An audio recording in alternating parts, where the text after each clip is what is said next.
Chapter 5. Arabella Bishop. One sunny morning in January, about a month after the arrival of the Jamaica merchant at Bridgetown, Miss Arabella Bishop rode out from her uncle's fine house on the Heights to the northwest of the city. She was attended by two Negroes who trotted after her at a respectful distance, and her destination was Government House, whither she went to visit the governor's lady who had lately been ailing. Reaching the summit of a gentle, grassy slope, she met a tall, lean man dressed in a sober, gentlemanly fashion, who was walking in the opposite direction. He was a stranger to her, and strangers were rare enough in the island. And yet, in some vague way, he did not seem quite a stranger. Miss Arabella drew rein, affecting to pause that she might admire the prospect, which was fair enough to warrant it. Yet out of the corner of those hazel eyes she scanned this fellow very attentively as he came nearer. She corrected her first impression of his dress.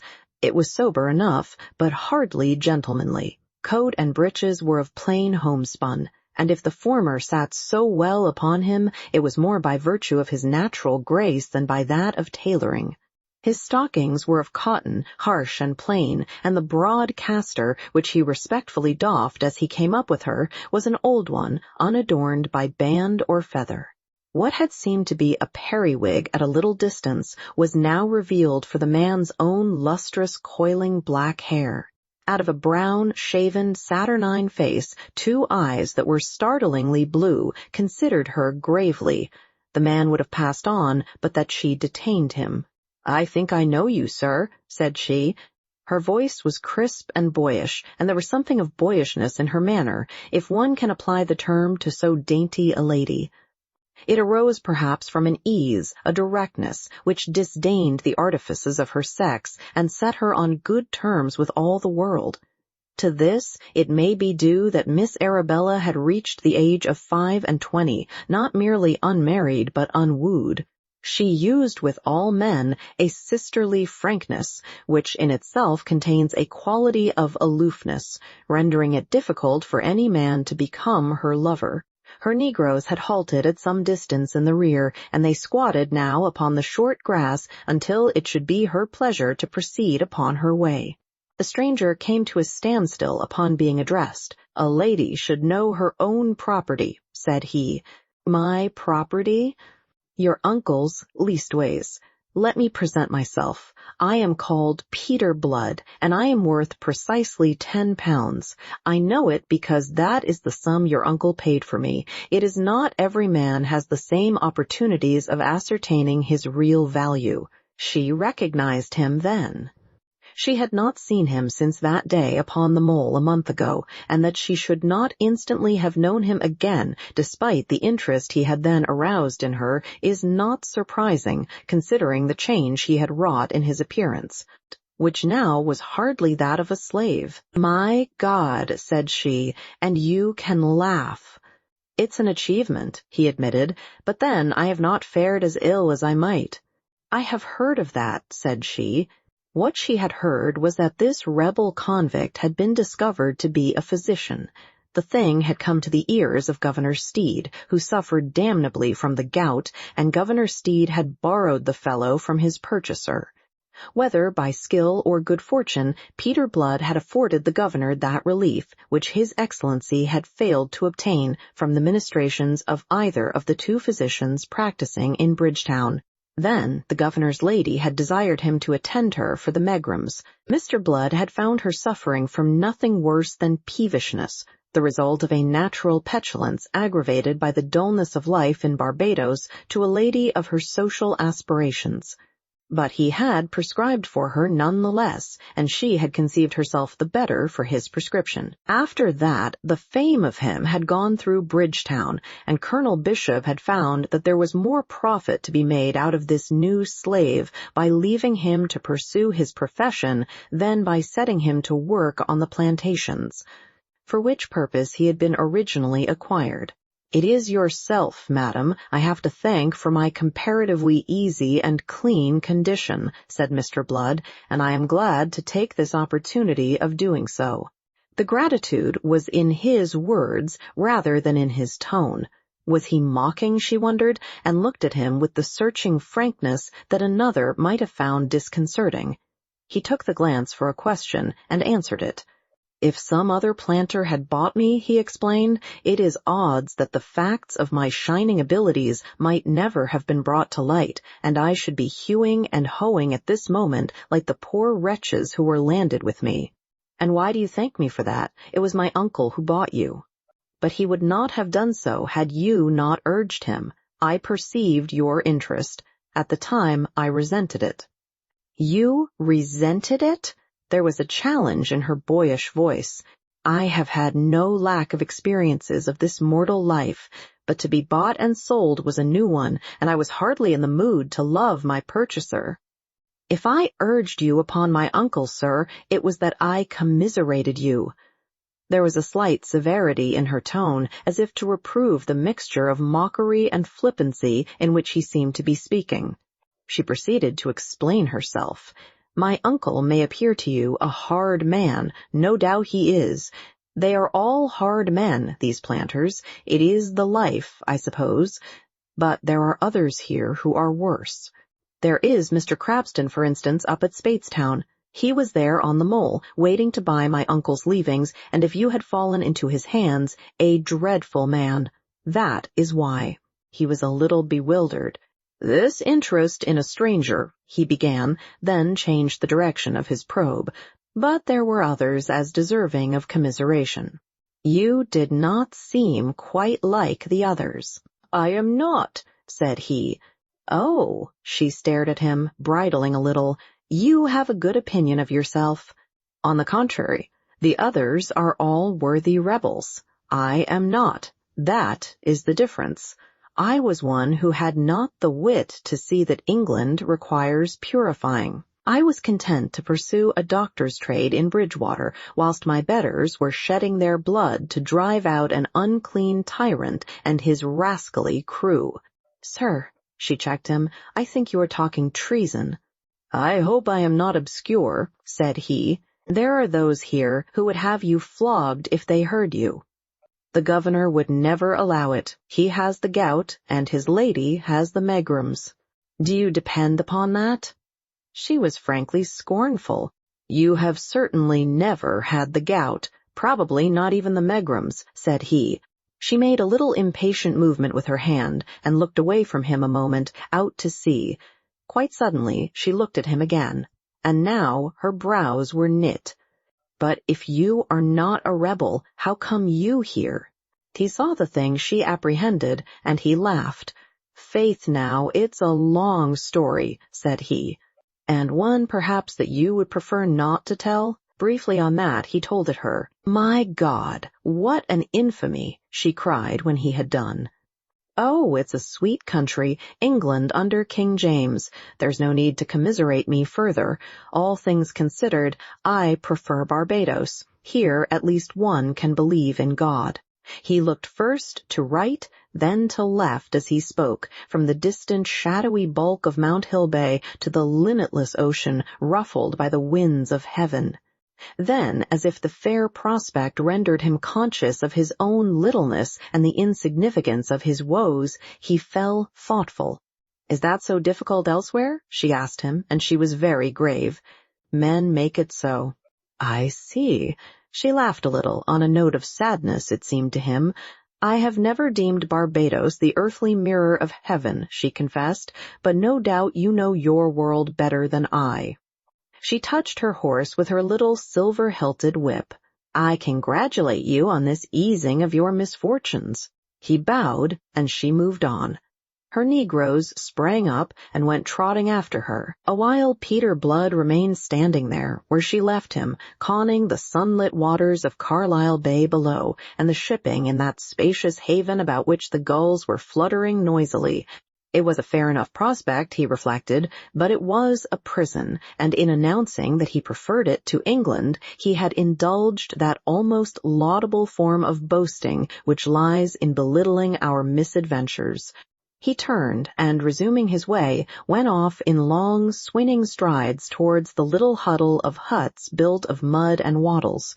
a miniature village enclosed in a stockade which the plantation slaves inhabited, and where he, himself, was lodged with them. Through his mind sang the line of Lovelace, "Stone walls do not a prison make, nor iron bars a cage." But he gave it a fresh meaning, the very converse of that which its author had intended. A prison, he reflected, was a prison, though it had neither walls nor bars, however spacious it might be. And as he realized it that morning, so he was to realize it increasingly as time sped on. Daily he came to think more of his clipped wings, of his exclusion from the world, and less of the fortuitous liberty he enjoyed.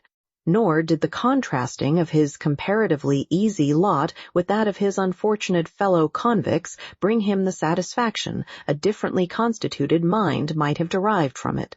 Rather did the contemplation of their misery increase the bitterness that was gathering in his soul. Of the 42 who had been landed with him from the Jamaica merchant, Colonel Bishop had purchased no less than 25. The remainder had gone to lesser planters, some of them to Speightstown, and others still farther north. What may have been the lot of the latter he could not tell, but amongst Bishop's slaves Peter Blood came and went freely, sleeping in their quarters, and their lot he knew to be a brutalizing misery. They toiled in the sugar plantations from sunrise to sunset, and if their labors flagged, there were the whips of the overseer and his men to quicken them. They went in rags, some almost naked. They dwelt in squalor, and they were ill-nourished on salted meat and maize dumplings. Food, which to many of them was for a season at least so nauseating that 2 of them sickened and died before Bishop remembered that their lives had a certain value in labor to him, and yielded to Blood's intercessions for a better care of such as fell ill. To curb insubordination, one of them who had rebelled against Kent, the brutal overseer, was lashed to death by Negroes under his comrades' eyes, and another who had been so misguided as to run away into the woods was tracked, brought back, flogged, and then branded on the forehead with the letters F.T., that all might know him for a fugitive traitor as long as he lived. Fortunately for him, the poor fellow died as a consequence of the flogging. After that, a dull, spiritless resignation settled down upon the remainder. The most mutinous were quelled and accepted their unspeakable lot with the tragic fortitude of despair. Peter Blood alone, escaping these excessive sufferings, remained outwardly unchanged, whilst inwardly the only change in him was a daily deeper hatred of his kind, a daily deeper longing to escape from this place where man defiled so foully the lovely work of his Creator. It was a longing too vague to amount to a hope. Hope here was inadmissible, and yet he did not yield to despair. He set a mask of laughter on his saturnine countenance and went his way, treating the sick to the profit of Colonel Bishop and encroaching further and further upon the preserves of the 2 other men of medicine in Bridgetown. Immune from the degrading punishments and privations of his fellow convicts, he was enabled to keep his self-respect and was treated without harshness even by the soulless planter to whom he had been sold. He owed it all to gout and megrims. He had won the esteem of Governor Steed and, what is even more important, of Governor Steed's lady, whom he shamelessly and cynically flattered and humored.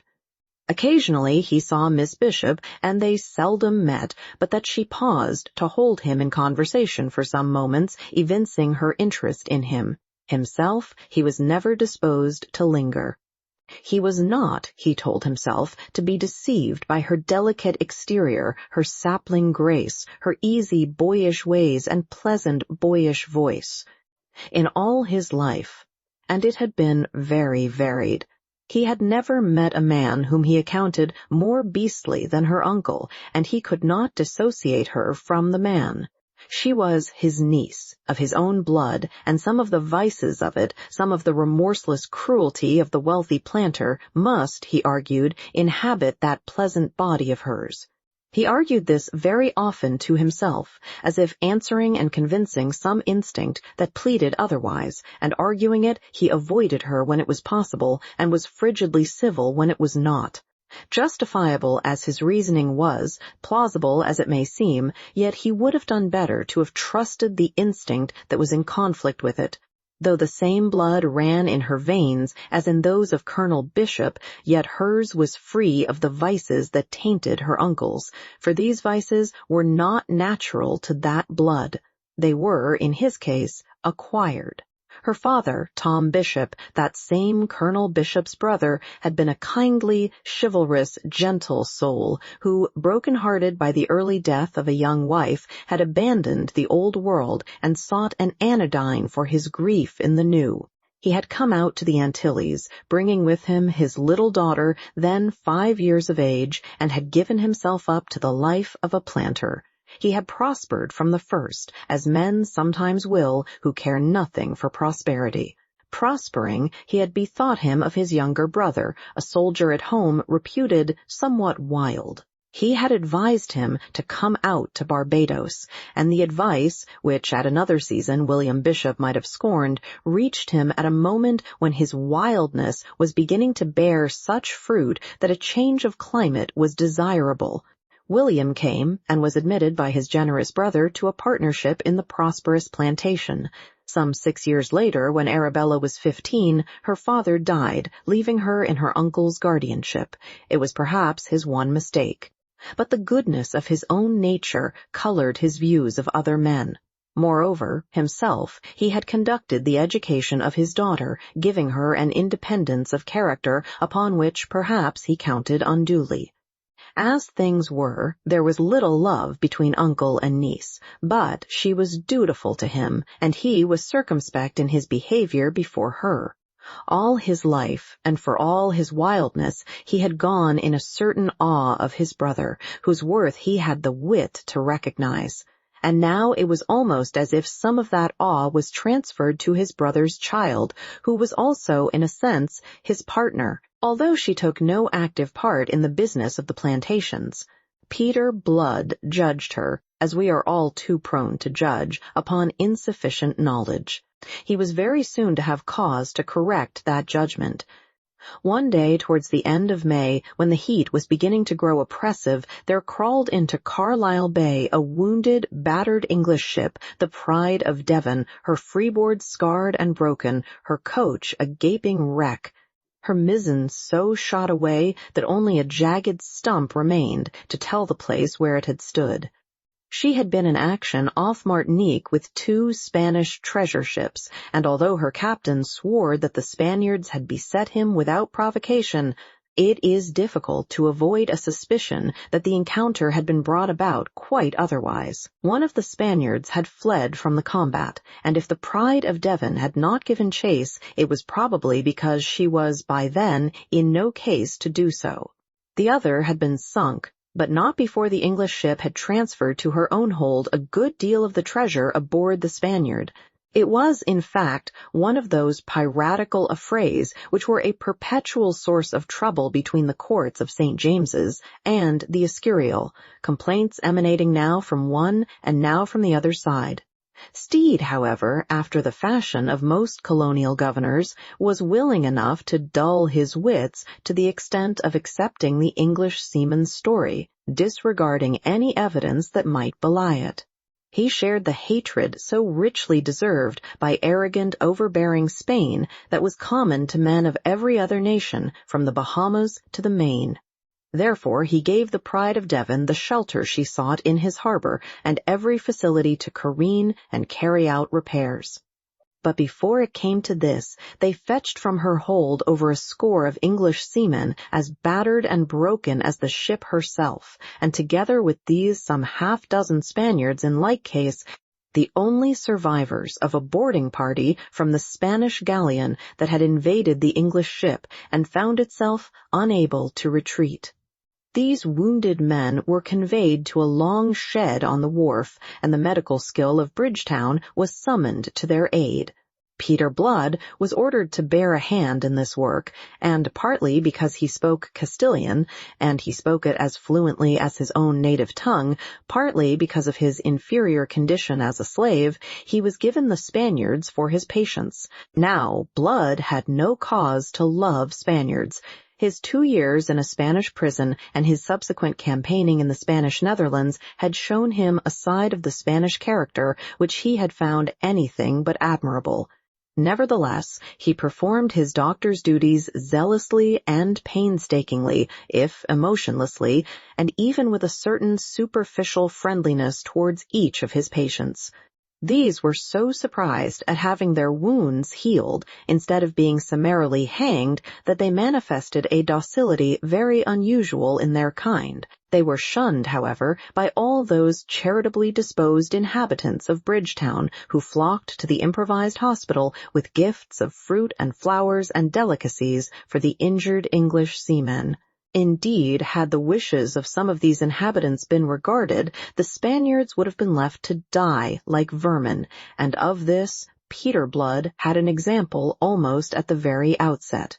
With the assistance of one of the negroes sent to the shed for the purpose, he was in the act of setting a broken leg when a deep, gruff voice that he had come to know and dislike as he had never disliked the voice of living man, abruptly challenged him. "What are you doing there?" Blood did not look up from his task. There was not the need. He knew the voice, as I have said. "I am setting a broken leg," he answered, without pausing in his labors. "I can see that, fool." A bulky body interposed between Peter Blood and the window. The half-naked man on the straw rolled his black eyes to stare up fearfully out of a clay-colored face at this intruder. A knowledge of English was unnecessary to inform him that here came an enemy. The harsh, minatory note of that voice sufficiently expressed the fact. "I can see that, fool, just as I can see what the rascal is. Who gave you leave to set Spanish legs?" "I am a doctor, Colonel Bishop. The man is wounded. It is not for me to discriminate. I keep to my trade." "Do you? By God! If you'd done that, you wouldn't now be here." "On the contrary, it is because I did it that I am here." "Aye, I know that's your lying tale," the colonel sneered, and then, observing Blood to continue his work unmoved, he grew really angry. "Will you cease that and attend to me when I am speaking?" Peter Blood paused, but only for an instant. "The man is in pain," he said shortly, and resumed his work. "In pain, is he? I hope he is, the damned piratical dog. But will you heed me, you insubordinate knave?" The colonel delivered himself in a roar, infuriated by what he conceived to be defiance, and defiance expressing itself in the most unruffled disregard of himself. His long bamboo cane was raised to strike. Peter Blood's blue eyes caught the flash of it, and he spoke quickly to arrest the blow. "Not insubordinate, sir, whatever I may be. I am acting upon the express orders of Governor Steed." The colonel checked, his great face empurpling. His mouth fell open. "Governor Steed," he echoed. Then he lowered his cane, swung round, and without another word to Blood, rolled away towards the other end of the shed where the governor was standing at the moment. Peter Blood chuckled, but his triumph was dictated less by humanitarian considerations than by the reflection that he had balked his brutal owner. The Spaniard, realizing that in this altercation, whatever its nature, the doctor had stood his friend, ventured in a muted voice to ask him what had happened. But the doctor shook his head in silence and pursued his work. His ears were straining to catch the words now passing between Steed and Bishop. The colonel was blustering and storming, the great bulk of him towering above the wizened little overdressed figure of the governor. But the little fop was not to be browbeaten. His Excellency was conscious that he had behind him the force of public opinion to support him. Some there might be, but they were not many, who held such ruthless views as Colonel Bishop. His Excellency asserted his authority. It was by his orders that Blood had devoted himself to the wounded Spaniards, and his orders were to be carried out. There was no more to be said. Colonel Bishop was of another opinion. In his view, there was a great deal to be said. He said it with great circumstance, loudly, vehemently, obscenely, for he could be fluently obscene when moved to anger. "You talk like a Spaniard, Colonel," said the governor, and thus dealt the colonel's pride a wound that was to smart resentfully for many a week. At the moment it struck him silent and sent him stamping out of the shed in a rage for which he could find no words. It was 2 days later when the ladies of Bridgetown, the wives and daughters of her planters and merchants, paid their first visit of charity to the wharf, bringing their gifts to the wounded seamen. Again, Peter Blood was there, ministering to the sufferers in his care, moving among those unfortunate Spaniards whom no one heeded. All the charity, all the gifts were for the members of the crew of the Pride of Devon. And this Peter Blood accounted natural enough. But rising suddenly from the redressing of a wound, a task in which he had been absorbed for some moments, he saw to his surprise that one lady, detached from the general throng, was placing some plantains and a bundle of succulent sugar-cane on the cloak that served one of his patients for a coverlet. She was elegantly dressed in lavender silk, and was followed by a half-naked Negro carrying a basket. Peter Blood, stripped of his coat, the sleeves of his coarse shirt rolled to the elbow, and holding a bloody rag in his hand, stood at gaze a moment. The lady, turning now to confront him, her lips parting in a smile of recognition, was Arabella Bishop. "The man's a Spaniard," said he, in the tone of one who corrects a misapprehension, and also tinged never so faintly by something of the derision that was in his soul. The smile with which she had been greeting him withered on her lips. She frowned and stared at him a moment with increasing haughtiness. "So I perceive. But he's a human being none the less," said she. That answer, and its implied rebuke, took him by surprise. "Your uncle, the colonel, is of a different opinion," said he when he had recovered. "He regards them as vermin, to be left to languish and die of their festering wounds." She caught the irony now more plainly in his voice. She continued to stare at him. "Why do you tell me this?" "To warn you that you may be incurring the colonel's displeasure.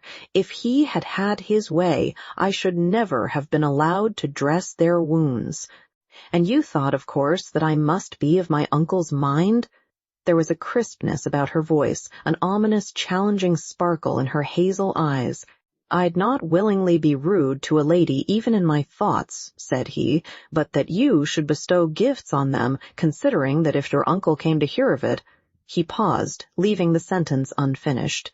"Ah, well, there it is," he concluded. But the lady was not satisfied at all. "First you impute to me inhumanity, and then cowardice. Faith, for a man who would not willingly be rude to a lady even in his thoughts, it's none so bad." Her boyish laugh trilled out, but the note of it jarred his ears this time. He saw her now, it seemed to him, for the first time, and saw how he had misjudged her. Sure now, how was I to guess that Colonel Bishop could have an angel for his niece, said he recklessly, for he was reckless as men often are in sudden penitence. "You wouldn't, of course. I shouldn't think you often guess aright." Having withered him with that and her glance, she turned to her Negro and the basket that he carried. From this she lifted now the fruits and delicacies with which it was laden, and piled them in such heaps upon the beds of the 6 Spaniards that by the time she had so served the last of them, her basket was empty. And there was nothing left for her own fellow countrymen. These, indeed, stood in no need of her bounty, as she no doubt observed, since they were being plentifully supplied by others. Having thus emptied her basket, she called her Negro, and without another word or so much as another glance at Peter Blood, swept out of the place with her head high and chin thrust forward. Peter watched her departure. Then he fetched a sigh. It startled him to discover that the thought that he had incurred her anger gave him concern. It could not have been so yesterday. It became so only since he had been vouchsafed this revelation of her true nature. Bad cess to it now, it serves me right. It seems I know nothing at all of human nature. But how the devil was I to guess that a family that can breed a devil like Colonel Bishop should also breed a saint like this? Chapter 6. Plans of Escape. After that, Arabella Bishop went daily to the shed on the wharf with gifts of fruit, and later of money, and of wearing apparel for the Spanish prisoners. But she contrived so to time her visits that Peter Blood never again met her there. Also, his own visits were growing shorter in a measure as his patients healed, that they all throve and returned to health under his care, whilst fully 1/3 of the wounded in the care of Whacker and Bronson, the 2 other surgeons, died of their wounds, served to increase the reputation in which this rebel convict stood in Bridgetown. It may have been no more than the fortune of war, but the townsfolk did not choose so to regard it. It led to a further dwindling of the practices of his free colleagues and a further increase of his own labors and his owner's profit. Whacker and Bronson laid their heads together to devise a scheme by which this intolerable state of things should be brought to an end. But that is to anticipate. One day, whether by accident or design, Peter Blood came striding down the wharf a full half-hour earlier than usual, and so met Miss Bishop just issuing from the shed. He doffed his hat and stood aside to give her passage. She took it, chin in the air, and eyes which disdained to look anywhere where the sight of him was possible. "Miss Arabella," said he on a coaxing, pleading note. She grew conscious of his presence and looked him over with an air that was faintly, mockingly searching. "La," said she, "it's the delicate-minded gentleman." Peter groaned. "Am I so hopelessly beyond forgiveness? I ask it very humbly." "What condescension?" "It is cruel to mock me," said he, and adopted mock humility. "After all, I am but a slave, and you might be ill one of these days. What then? It would be humiliating to send for me if you treat me like an enemy. You are not the only doctor in Bridgetown." "But I am the least dangerous." She grew suddenly suspicious of him, aware that he was permitting himself to rally her, and in a measure she had already yielded to it. She stiffened and looked him over again. "You make too free, I think," she rebuked him. "A doctor's privilege." "I am not your patient. Please to remember it in future," and on that, unquestionably angry, she departed. "Now is she a vixen, or am I a fool, or is it both?" he asked the blue vault of heaven, and then went into the shed. It was to be a morning of excitements. As he was leaving an hour or so later, Whacker, the younger of the other 2 physicians, joined him, an unprecedented condescension. This, for hitherto neither of them had addressed him beyond an occasional and surly good day. "If you are for Colonel Bishop's, I'll walk with you a little way, Dr. Blood," said he. He was a short, broad man of 45, with pendulous cheeks and hard blue eyes. Peter Blood was startled, but he dissembled it. "I am for Government House," said he. "Ah, to be sure, the governor's lady." And he laughed, or perhaps he sneered. Peter Blood was not quite certain. "She encroaches a deal upon your time, I hear. Youth and good looks, Dr. Blood. Youth and good looks. They are inestimable advantages in our profession as in others, particularly where the ladies are concerned." Peter stared at him. "If you mean what you seem to mean, you had better say it to Governor Steed. It may amuse him." "You surely misapprehend me." "I hope so." "You're so very hot now." The doctor linked his arm through Peter's. "I protest I desire to be your friend, to serve you. Now listen." Instinctively his voice grew lower. "This slavery in which you find yourself must be singularly irksome to a man of parts such as yourself." "What intuitions!" cried sardonic Mr. Blood. But the doctor took him literally. "I am no fool, my dear doctor. I know a man when I see one, and often I can tell his thoughts." "If you can tell me mine, you'll persuade me of it," said Mr. Blood. Dr. Whacker drew still closer to him as they stepped along the wharf. He lowered his voice to a still more confidential tone. His hard blue eyes peered up into the swart, sardonic face of his companion, who was a head taller than himself. "How often have I not seen you staring out over the sea, your soul in your eyes? Don't I know what you are thinking? If you could escape from this hell of slavery, you could exercise the profession of which you are an ornament, as a free man with pleasure and profit to yourself. The world is large.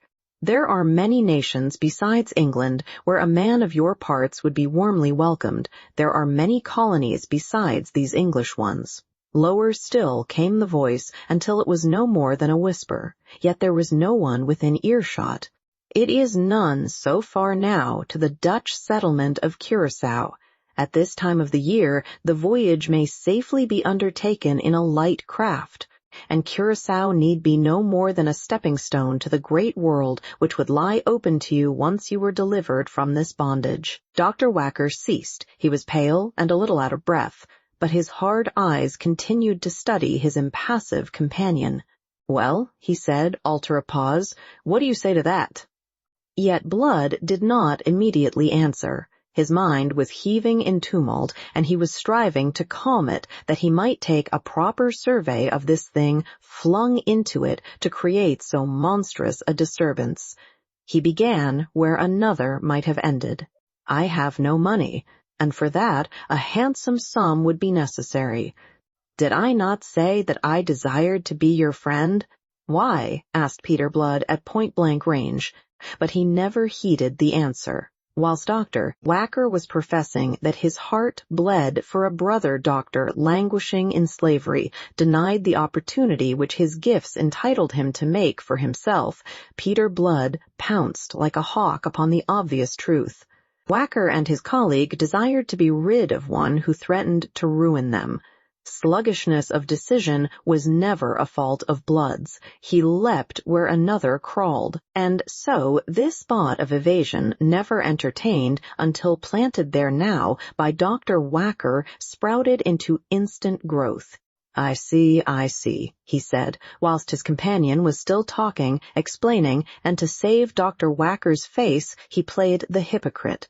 "It is very noble in you, very brotherly, as between men of medicine. It is what I myself should wish to do in like case." The hard eyes flashed, the husky voice grew tremulous as the other asked almost too eagerly, "You agree, then? You agree?" "Agree?" Blood laughed. "If I should be caught and brought back, they'd clip my wings and brand me for life." "Surely the thing is worth a little risk?" More tremulous than ever was the tempter's voice. "Surely," Blood agreed, "but it asks more than courage, it asks money. A sloop might be bought for £20, perhaps." "It shall be forthcoming. It shall be a loan, which you shall repay me when you can." That betraying us, so hastily retrieved, completed Blood's understanding. The other doctor was also in the business. They were approaching the peopled part of the mole. Quickly, but eloquently, Blood expressed his thanks where he knew that no thanks were due. "We will talk of this again, sir, tomorrow," he concluded. "You have opened for me the gates of hope." In that, at least, he tittered no more than the bare truth, and expressed it very baldly. It was, indeed, as if a door had been suddenly flung open to the sunlight for escape from a dark prison in which a man had thought to spend his life. He was in haste now to be alone, to straighten out his agitated mind and plan coherently what was to be done. Also, he must consult another. Already he had hit upon that other. For such a voyage, a navigator would be necessary, and a navigator was ready to his hand in Jeremy Pitt. The first thing was to take counsel with the young shipmaster, who must be associated with him in this business if it were to be undertaken. All that day his mind was in turmoil with this new hope, and he was sick with impatience for night and a chance to discuss the matter with his chosen partner. As a result, Blood was betimes that evening in the spacious stockade that enclosed the huts of the slaves together with the big white house of the overseer, and he found an opportunity of a few words with Pitt, unobserved by the others. "Tonight, when all are asleep, come to my cabin. I have something to say to you." The young man stared at him, roused by Blood's pregnant tone out of the mental lethargy into which he had of late been lapsing as a result of the dehumanizing life he lived. Then he nodded, understanding and assent, and they moved apart. The 6 months of plantation life in Barbados had made an almost tragic mark upon the young seaman. His erstwhile bright alertness was all departed. His face was growing vacuous, his eyes were dull and lackluster, and he moved in a cringing, furtive manner like an overbeaten dog. He had survived the ill nourishment, the excessive work on the sugar plantation under a pitiless sun, the lashes of the overseer's whip when his labors flagged, and the deadly, unrelieved animal life to which he was condemned. But the price he was paying for survival was the usual price. He was in danger of becoming no better than an animal, of sinking to the level of the Negroes who sometimes toiled beside him. The man, however, was still there, not yet dormant, but merely torpid from a surfeit of despair, and the man in him promptly shook off that torpidity and awoke at the first words Blood spoke to him that night, awoke and wept. "Escape?" he panted. "Oh, God!" He took his head in his hands and fell to sobbing like a child. "Shh! Steady now! Steady!" Blood admonished him in a whisper, alarmed by the lad's blubbering. He crossed to Pitt's side and set a restraining hand upon his shoulder. "For God's sake, command yourself. If we're overheard, we shall both be flogged for this." Among the privileges enjoyed by Blood was that of a hut to himself, and they were alone in this. But, after all, it was built of wattles thinly plastered with mud, and its door was composed of bamboos, through which sound passed very easily. Though the stockade was locked for the night, and all within it asleep by now, it was after midnight, yet a prowling overseer was not impossible, and a sound of voices must lead to discovery. Pitt realized this, and controlled his outburst of emotion. Sitting close thereafter, they talked in whispers for an hour or more, and all the while those dulled wits of Pitt's were sharpening themselves anew upon this precious whetstone of hope. They would need to recruit others into their enterprise, a half-dozen at least, a half-score if possible, but no more than that. They must pick the best out of that score of survivors of the Monmouth men that Colonel Bishop had acquired. Men who understood the sea were desirable, but of these there were only 2 in that unfortunate gang, and their knowledge was none too full.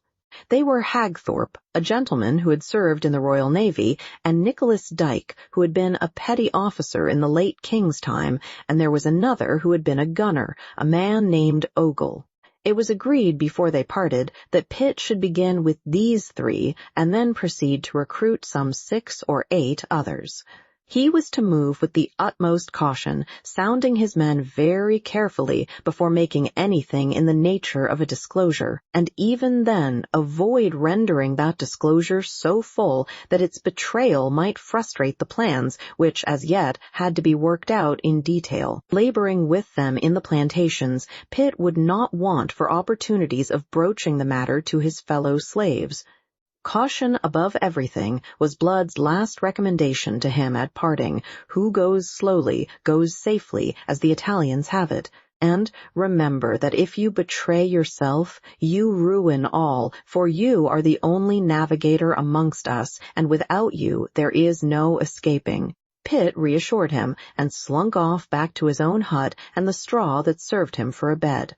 Coming next morning to the wharf, Blood found Dr. Whacker in a generous mood. Having slept on the matter, he was prepared to advance the convict any sum up to £30 that would enable him to acquire a boat capable of taking him away from the settlement. Blood expressed his thanks becomingly, betraying no sign that he saw clearly into the true reason of the other's munificence. "It's not money I'll require," said he, "but the boat itself, for who will be selling me a boat and incurring the penalties in Governor Steed's proclamation? You'll have read it, no doubt?" Dr. Whacker's heavy face grew overcast. Thoughtfully he rubbed his chin. I've read it, yes, and I dare not procure the boat for you. It would be discovered. It must be, and the penalty is a fine of £200 besides imprisonment. It would ruin me. You'll see that? The high hopes in Blood's soul began to shrink, and the shadow of his despair overcast his face. But then he faltered. There is nothing to be done. Nay, nay, things are not so desperate. Dr. Whacker smiled a little with tight lips. I've thought of it. You will see that the man who buys the boat must be one of those who goes with you, so that he is not here to answer questions afterwards. But who is to go with me save men in my own case? What I cannot do, they cannot. There are others detained on the island besides slaves. There are several who are here for debt and would be glad enough to spread their wings. There's a fellow Nuttall now, who follows the trade of a shipwright, whom I happen to know would welcome such a chance as you might afford him. But how should a debtor come with money to buy a boat? The question will be asked. To be sure it will, but if you contrive shrewdly, you'll all be gone before that happens. Blood nodded understanding, and the doctor, setting a hand upon his sleeve, unfolded the scheme he had conceived. You shall have the money from me at once. Having received it, you'll forget that it was I who supplied it to you. You have friends in England, relatives, perhaps, who sent it out to you through the agency of one of your Bridgetown patients, whose name as a man of honor you will on no account divulge, lest you bring trouble upon him. That is your tale, if there are questions. He paused, looking hard at Blood. Blood nodded, understanding and assent. Relieved, the doctor continued, "But there should be no questions if you go carefully to work. You concert matters with Nuttall. You enlist him as one of your companions, and a shipwright should be a very useful member of your crew. You engage him to discover a likely sloop whose owner is disposed to sell. Then let your preparations all be made before the purchase is effected, so that your escape may follow instantly upon it before the inevitable questions come to be asked. You take me?" So well did Blood take him that within an hour he contrived to see Nuttall, and found the fellow as disposed to the business as Dr. Whacker had predicted. When he left the shipwright, it was agreed that Nuttall should seek the boat required, for which Blood would at once produce the money. The quest took longer than was expected by Blood, who waited impatiently with the doctor's gold concealed about his person. But at the end of some 3 weeks, Nuttall, whom he was now meeting daily, informed him that he had found a serviceable wherry, and that its owner was disposed to sell it for £22. That evening, on the beach, remote from all eyes, Peter Blood handed that sum to his new associate, and Nuttall went off with instructions to complete the purchase late on the following day. He was to bring the boat to the wharf, where under cover of night, Blood and his fellow convicts would join him and make off. Everything was ready. In the shed, from which all the wounded men had now been removed and which had since remained untenanted, Nuttall had concealed the necessary stores, 100 weight of bread, a quantity of cheese, a cask of water, and some few bottles of canary. A compass, quadrant, chart, half-hour glass, log and line, a tarpaulin, some carpenter's tools, and a lantern and candles. And in the stockade, all was likewise in readiness. Hagthorpe, Dyke, and Ogle had agreed to join the venture, and 8 others had been carefully recruited. In Pitt's hut, which he shared with 5 other rebels convict, all of whom were to join in this bid for liberty, a ladder had been constructed in secret during those nights of waiting. With this, they were to surmount the stockade and gain the open. The risk of detection, so that they made little noise, was negligible. Beyond locking them all into that stockade at night, there was no great precaution taken. Where, after all, could any so foolish as to attempt escape hope to conceal himself in that island? The chief risk lay in discovery by those of their companions who were to be left behind. It was because of these that they must go cautiously and in silence. The day that was to have been their last in Barbados was a day of hope and anxiety to the 12 associates in that enterprise, no less than to Nuttall in the town below. Toward sunset, having seen Nuttall depart to purchase and fetch the sloop to the prearranged moorings at the wharf, Peter Blood came sauntering towards the stockade, just as the slaves were being driven in from the fields. He stood aside at the entrance to let them pass, and beyond the message of hope flashed by his eyes, he held no communication with them. He entered the stockade in their wake, and as they broke their ranks to seek their various respective huts, he beheld Colonel Bishop in talk with Kent, the overseer. The pair were standing by the stocks, planted in the middle of that green space for the punishment of offending slaves. As he advanced, Bishop turned to regard him, scowling. "Where have you been this while?" he bawled, and although a minatory note was normal to the colonel's voice, yet Blood felt his heart tightening apprehensively. "I've been at my work in the town," he answered. "Mrs. Patch has a fever, and Mr. Decker has sprained his ankle." "I sent for you to Decker's, and you were not there. You are given to idling, my fine fellow. We shall have to quicken you one of these days unless you cease from abusing the liberty you enjoy. Do you forget that you're a rebel convict?" "I am not given the chance," said Blood, who never could learn to curb his tongue. "By God, will you be pert with me?" Remembering all that was at stake, growing suddenly conscious that from the huts surrounding the enclosure anxious ears were listening, he instantly practiced an unusual submission. "Not pert, sir? I am sorry I should have been sought." "Aye, and you'll be sorrier yet. There's the governor with an attack of gout, screaming like a wounded horse, and you nowhere to be found. Be off, man, away with you at speed to Government House. You're awaited, I tell you. Best lend him a horse, Kent, or the lout'll be all night getting there." They bustled him away, choking almost from a reluctance that he dared not show. The thing was unfortunate, but after all, not beyond remedy. The escape was set for midnight, and he should easily be back by then. He mounted the horse that Kent procured him, intending to make all haste. "How shall I re-enter the stockade, sir?" he inquired at parting. "You'll not re-enter it," said Bishop. "When they've done with you at Government House, they may find a kennel for you there until morning." Peter Blood's heart sank like a stone through water. "But," he began. "Be off, I say. Will you stand there talking until dark? His Excellency is waiting for you." And with his cane Colonel Bishop slashed the horse's quarters so brutally that the beast bounded forward, all but unseating her rider. Peter Blood went off in a state of mind bordering on despair, and there was occasion for it. A postponement of the escape, at least until tomorrow night, was necessary now, and postponement must mean the discovery of Nuttall's transaction and the asking of questions it would be difficult to answer. It was in his mind to slink back in the night, once his work at Government House were done, and from the outside of the stockade make known to Pitt and the others his presence, and so have them join him that their project might still be carried out. But in this he reckoned without the governor, whom he found really in the thrall of a severe attack of gout, and almost as severe an attack of temper nourished by Blood's delay.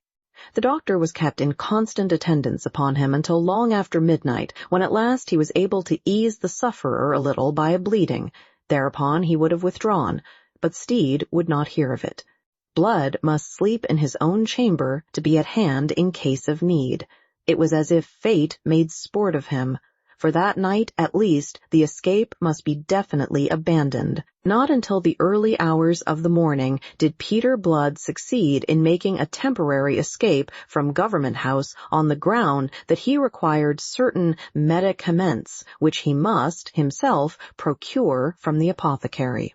On that pretext, he made an excursion into the awakening town and went straight to Nuttall, whom he found in a state of livid panic. The unfortunate debtor, who had sat up waiting through the night, conceived that all was discovered and that his own ruin would be involved. Peter Blood quieted his fears. "It will be for tonight instead," he said with more assurance than he felt. "If I have to bleed the governor to death, be ready as last night." "But if there are questions meanwhile," bleated Nuttall. He was a thin, pale, small-featured man with weak eyes that now blinked desperately. "Answer as best you can. Use your wits, man. I can stay no longer." And Peter went off to the apothecary for his pretexted drugs. Within an hour of his going came an officer of the secretary's to Nuttall's miserable hovel. The seller of the boat had, as by law, required since the coming of the rebels, duly reported the sale at the secretary's office, so that he might obtain the reimbursement of the £10 surety into which every keeper of a small boat was compelled to enter. The secretary's office postponed this reimbursement until it should have obtained confirmation of the transaction. "We are informed that you have bought a wherry from Mr. Robert Farrell," said the officer. "That is so," said Nuttall, who conceived that for him this was the end of the world. "You are in no haste, it seems, to declare the same at the secretary's office." The emissary had a proper bureaucratic haughtiness. Nuttall's weak eyes blinked at a redoubled rate. "To declare it. Ye know it's the law. I didn't, may it please you. But it's in the proclamation published last January. I can't read, sir. I didn't know." "Faugh!" The messenger withered him with his disdain. "Well, now you're informed. See to it that you are at the secretary's office before noon with the £10 surety into which you are obliged to enter." The pompous officer departed, leaving Nuttall in a cold perspiration despite the heat of the morning. He was thankful that the fellow had not asked the question he most dreaded, which was how he, a debtor, should come by the money to buy a wherry. But this, he knew, was only a respite. The question would presently be asked of a certainty, and then hell would open for him. He cursed the hour in which he had been such a fool as to listen to Peter Blood's chatter of escape.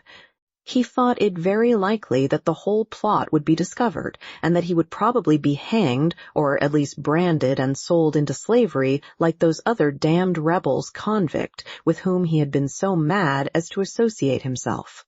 If only he had the £10 for this infernal surety, which until this moment had never entered into their calculations, it was possible that the thing might be done quickly and questions postponed until later. As the secretary's messenger had overlooked the fact that he was a debtor, so might the others at the secretary's office, at least for a day or two, and in that time he would, he hoped, be beyond the reach of their questions. But in the meantime, what was to be done about this money? And it was to be found before noon. Nuttall snatched up his hat and went out in quest of Peter Blood. But where look for him? Wandering aimlessly up the irregular, unpaved street, he ventured to inquire of one or two if they had seen Dr. Blood that morning. He affected to be feeling none so well, and indeed his appearance bore out the deception. None could give him information.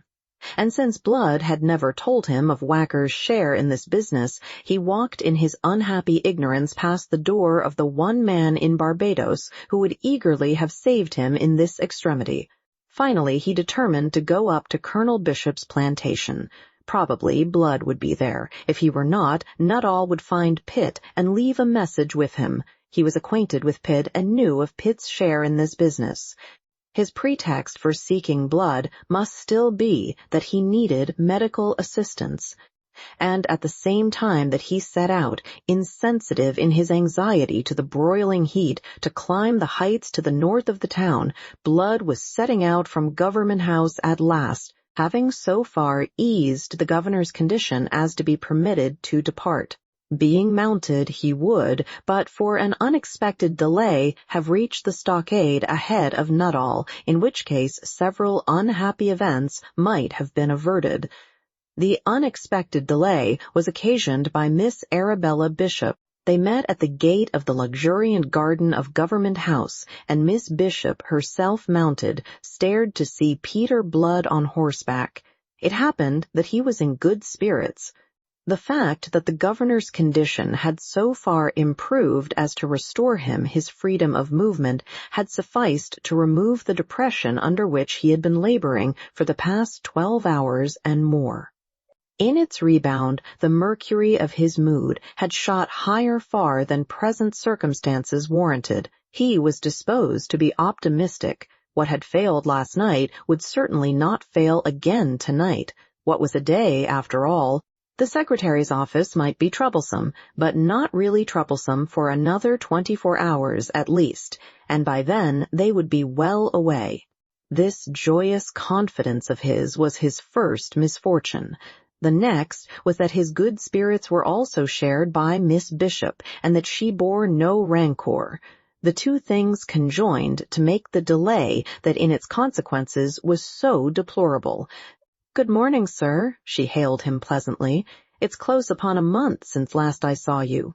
21 days to the hour," said he. "I've counted them. I vow I was beginning to believe you dead. I have to thank you for the wreath." "The wreath?" "To deck my grave," he explained. Must you ever be rallying, she wondered, and looked at him gravely, remembering that it was his rallying on the last occasion had driven her away in dudgeon. "A man must sometimes laugh at himself or go mad," said he. "Few realize it. That is why there are so many madmen in the world." "You may laugh at yourself all you will, sir, but sometimes I think you laugh at me, which is not civil." "Then, faith, you're wrong. I laugh only at the comic, and you are not comic at all." "What am I, then?" she asked him, laughing. A moment he pondered her, so fair and fresh to behold, so entirely maidenly, and yet so entirely frank and unabashed. "You are," he said, "the niece of the man who owns me, his slave." But he spoke lightly, so lightly that she was encouraged to insistence. "Nay, sir, that is an evasion. You shall answer me truthfully this morning." "Truthfully, to answer you at all is a labor, but to answer truthfully, oh well now, I should say of you that he'll be lucky who counts you his friend." It was in his mind to add more, but he left it there. "That's mighty civil," said she. "You've a nice taste in compliments, Mr. Blood, another in your place." "Faith, now, don't I know what another would have said? Don't I know my fellow man at all?" "Sometimes I think you do, and sometimes I think you don't. Anyway, you don't know your fellow woman. There was that affair of the Spaniards. Will ye never forget it?" "Never." "Bad cess to your memory. Is there no good in me at all that you could be dwelling on instead?" "Oh, several things." "For instance, now?" He was almost eager. "You speak excellent Spanish." "Is that all?" He sank back into dismay. "Where did you learn it? Have you been in Spain?" "That I have. I was 2 years in a Spanish prison." "In prison?" Her tone suggested apprehensions in which he had no desire to leave her. "As a prisoner of war," he explained. "I was taken fighting with the French, in French service, that is." "But you're a doctor," she cried. "That's merely a diversion, I think. By trade, I am a soldier. At least, it's a trade I followed for 10 years. It brought me no great gear, but it served me better than medicine, which, as you may observe, has brought me into slavery. I'm thinking it's more pleasing in the sight of heaven to kill men than to heal them. Sure, it must be. But how came you to be a soldier and to serve the French?" "I am Irish, you see, and I studied medicine. Therefore, since it's a perverse nation, we are. Oh, but it's a long story, and the colonel will be expecting my return." She was not in that way to be defrauded of her entertainment. If he would wait a moment, they would ride back together. She had but come to inquire of the governor's health at her uncle's request. So he waited, and so they rode back together to Colonel Bishop's house. They rode very slowly, at a walking pace, and some whom they passed marveled to see the doctor's slave on such apparently intimate terms with his owner's niece. One or two may have promised themselves that they would drop a hint to the colonel, but the two rode oblivious of all others in the world that morning. He was telling her the story of his early turbulent days, and at the end of it he dwelt more fully than hitherto upon the manner of his arrest and trial. The tale was barely done when they drew up at the colonel's door and dismounted, Peter Blood surrendering his nag to one of the negro grooms, who informed them that the colonel was from home at the moment. Even then they lingered a moment, she detaining him. "I am sorry, Mr. Blood, that I did not know before," she said, and there was a suspicion of moisture in those clear hazel eyes. With a compelling friendliness, she held out her hand to him. "Why, what difference could it have made?" he asked. "Some, I think. You have been very hardly used by fate." "Och, now!" He paused. His keen sapphire eyes considered her steadily a moment from under his level black brows. "It might have been worse," he said, with a significance which brought a tinge of color to her cheeks and a flutter to her eyelids. He stooped to kiss her hand before releasing it, and she did not deny him. Then he turned and strode off towards the stockade, a half-mile away, and a vision of her face went with him, tinted with a rising blush and a sudden unusual shyness. He forgot in that little moment that he was a rebel convict with 10 years of slavery before him. He forgot that he had planned an escape, which was to be carried into effect that night. Forgot even the peril of discovery, which, as a result of the governor's gout, now overhung him.